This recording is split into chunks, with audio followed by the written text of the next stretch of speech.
കുറ്റകൃത്യങ്ങളുടെ വാർത്ത കേൾക്കാത്ത ഒരു ദിവസമെങ്കിലും ഉണ്ടായിരുന്നെങ്കിലെന്ന് ആഗ്രഹിച്ചു പോകുന്ന ദിവസങ്ങളാണ് കടന്നുപോകുന്നത്. ക്രിമിനലുകളുടെ അഴിഞ്ഞാട്ടം അനിയന്ത്രിതമാണെന്നാണ് സമീപകാല സംഭവങ്ങൾ ഓർമ്മിപ്പിക്കുന്നത്. ആഭ്യന്തര വകുപ്പിന്റെയും പോലീസ് സംവിധാനത്തിന്റെയും പിടിപ്പുകേടാണ് ഇത്തരം സംഭവങ്ങൾ ആവർത്തിക്കാൻ കാരണമെന്ന വിമർശനം ഉന്നയിക്കുന്നവരും ഏറെയാണ്. കഴിഞ്ഞ കുറേ നാളുകളായി നാടിന്റെ സമാധാനം തകർക്കുകയാണ് കൊടും ക്രിമിനലുകൾ.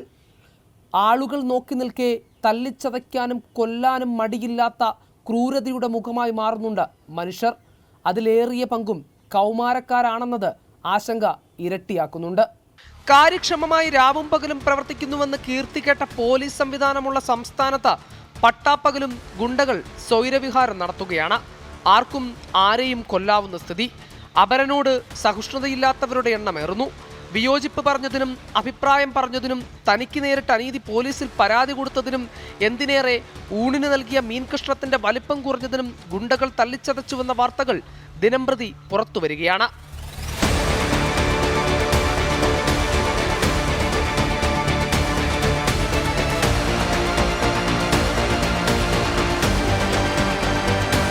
പ്രതികൾ ഭൂരിഭാഗവും റോഡിലിറങ്ങി വിളയാട്ടം നടത്തുകയാണ്.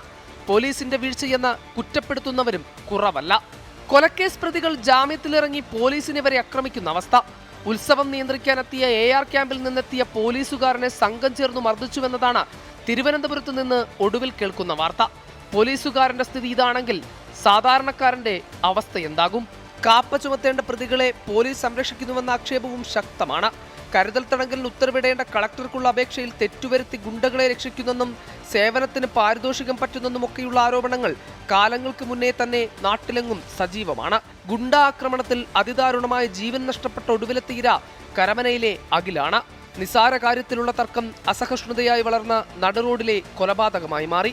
പിന്നിൽ കൊലക്കേസ് പ്രതികളും സ്ഥിരം കുറ്റവാളികളുമായ സംഘം. ചോദ്യം ആഭ്യന്തര വകുപ്പിനോടും വകുപ്പ് നിയന്ത്രിക്കുന്ന പോലീസ് സംവിധാനത്തോടുമാണ്. ഇനിയും വേണോ ഈ നിസ്സംഗത? ഒന്ന് പറഞ്ഞ് രണ്ടാമത്തേതിന് തല്ലുന്നതിലേക്കോ കൊല്ലുന്നതിലേക്കോ മനുഷ്യൻ അധപ്പതിക്കുന്നുവോ? അതിലേറ്റവും ദൗർഭാഗ്യകരം ഗുണ്ടാ സംഘങ്ങളിൽ അകപ്പെടുന്നവരിലേറെയും 25 വയസ്സിന് താഴെയുള്ളവരാണെന്നുള്ളതാണ്. ഇനിയും നടുറോഡിലെ അക്രമവും രോഷപ്രകടനവും നിയന്ത്രിച്ചില്ലെങ്കിൽ പൊതുനിരത്തുകൾ കൊലക്കളമാകും. ഹരികൃഷ്ണൻ, 24, തിരുവനന്തപുരം. പൊതുജനം കഴുതയല്ല സാർ.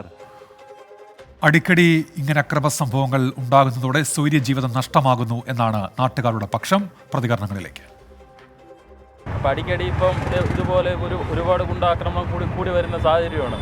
ഇപ്പം തന്നെ 2019 ഈ കാര്യം ചെയ്ത ആൾക്കാരാണ് വീണ്ടും ചെയ്തത്. അപ്പം പ്രോപ്പറായിട്ട് അവർക്കൊരു ശിക്ഷ കൊടുത്തിരുന്നെങ്കിൽ വീഴ്ച ഉണ്ട് എന്നാണ് എൻ്റെ അഭിപ്രായം. അപ്പോൾ അവിടെ കരമനേതാണ്ട് ഇവിടെ തൊട്ടടുത്ത് തന്നെ അവിടെ 2 പേരെ കൊല്ലാൻ വന്നപ്പോഴത്തേക്ക് ഒരുത്തനെ കിട്ടിയുള്ളൂ, ഒരുത്തനെ കിട്ടിയില്ല. ഇനി അത് വീണ്ടും നടക്കും, നടന്നുകൊണ്ടിരിക്കും. ഇവിടെ ആയിരിക്കും പോലീസിൻ്റെ നിഷ്ക്രിയത അവർക്ക് വളരാനുള്ള അവസരം എല്ലാവരും ഉണ്ടാക്കി കൊടുക്കുന്നുണ്ട്. പോലീസിൻ്റെ ഭാഗത്തു നിന്നുള്ള പിഴവാണ് പിന്നെ പുള്ളിയെ ജാമ്യത്തിൽ നിന്ന് വിട്ടയച്ചത്. പോലീസിൻ്റെ പിഴവാണ് കൊണ്ടാണ് ഇപ്പോഴും ഒരു ചെറുപ്പക്കാരൻ മരിക്കാനിടയായത്. പോലീസിൻ്റെ ഭാഗത്തു നിന്നുള്ള വീഴ്ച തന്നെ. അവർ ഈ കാര്യങ്ങളൊന്നും അധികം ശ്രദ്ധിക്കാറില്ലല്ലോ, അവരുടെ ജോലിയെ ബാധിക്കുമെന്നും പറഞ്ഞു. പോലീസ് മാത്രമല്ല, പോലീസിനെ നിയന്ത്രിക്കുന്നവരും അതിൻ്റെ പുറകിൽ വേണ്ടേ. പോലീസിൻ്റെ തലപ്പത്തുള്ളവരും പോലീസിനെ നിയന്ത്രിക്കുന്ന അധികാരികളും എല്ലാവരും ഒരുപോലെ അതിന് ഉത്തരവാദികളാണ്. ഇന്നത്തെ ഭരണകക്ഷി പറയും പോലെയല്ല പോലീസിന് കേൾക്കാൻ പറ്റുമോ? അവർക്ക് ശമ്പളം വാങ്ങിക്കണ്ടേ? ഇനിയിപ്പോൾ ആരൊക്കെ വിചാരിച്ചാലും ശരി, ഓരോ ദിവസം ചെല്ലും തോറും ഇത് കൂടിക്കൊണ്ട് തന്നെ ഇരിക്കുന്നു.